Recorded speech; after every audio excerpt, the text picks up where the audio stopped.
अगर आप एक मिनिमम स्टॉप लॉस भी लगाते हो, जनरली हम बोलते हैं कि जो ब्रेकआउट कैंडल के नीचे स्टॉप लॉस लगाते हैं, तो मिनिमम हम स्टॉप लॉस भी लगाते हैं, तो यहां पर 6.5% या 6% का मिनिमम स्टॉप लॉस तो हम लोगों को लगाना पड़ेगा।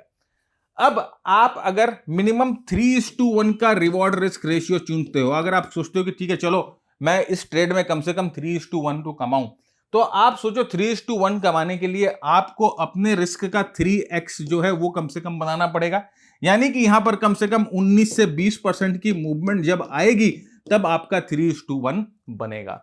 अब आप मेरे को बताओ, एक स्ट्रॉन्ग स्टॉक है यहां पर, ये देखिए ये स्ट्रॉन्ग स्टॉक है, और यहां पर आपको क्या लगता है कि 19% 20% की मूवमेंट इतनी आसानी से आ जाएगी? ये एक लार्ज कैप स्टॉक है, इसमें 19 से 20% की मूवमेंट आने में तकलीफ होगी, इसमें से 19 से 20% मूवमेंट लेके आना इतना आसान नहीं। अब आप समझो कि यहां पर अगर आपका रिस्क छोटा होता और आपको वही 3:1 का रिवॉर्ड, अपना गोल है 3:1 का रिवॉर्ड रिस्क रेशियो, यहां पर ध्यान से समझो, अगर आपका रिस्क यहां पर 6% का होता है तो 3:1 लेके आने के लिए आपको 18% का मूव चाहिए। अगर आपका यहां पर रिस्क जो है 10% का होता है तो आपको 3:1 लेके आने के लिए 30% की मूव चाहिए। अगर आप यहां पर अपना रिस्क जो है 15% का लेके आते हो, ठीक है, अपना अगर स्टॉप लॉस 15% का लेके आते हो, तो यहां पर आपको 45% मूव चाहिए। लेकिन अगर आप अपना रिस्क यहां पर 2% का लेके आते हो तो 3:1 के लिए कितना, 6% का मूव चाहिए।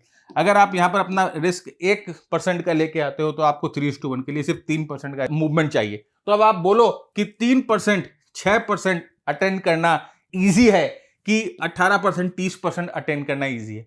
अगर एक मूव आती है तो क्या प्रोबेबिलिटी होती है कि 3 और 6% जो है वो प्राइस मूव कर जाएगी?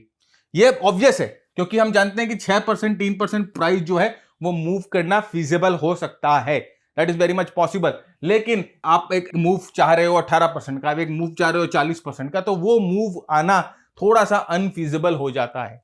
इसीलिए हमेशा risk to reward ratio is not important, आप कितना रिस्क ले रहे हो वो इंपॉर्टेंट है, आप यहां पर कितना, आपका रेंज कितना है रिस्क का वो इंपॉर्टेंट है, राइट? तो आप बोलोगे मैं तो यहां पर 3:1 का रिस्क रिवॉर्ड रेशियो में एंट्री करना चाह रहा हूं, लेकिन भाई तुम्हारा स्टॉप लॉस 6% का है, 3:1 करते करते तो 20% का मूवमेंट आएगा।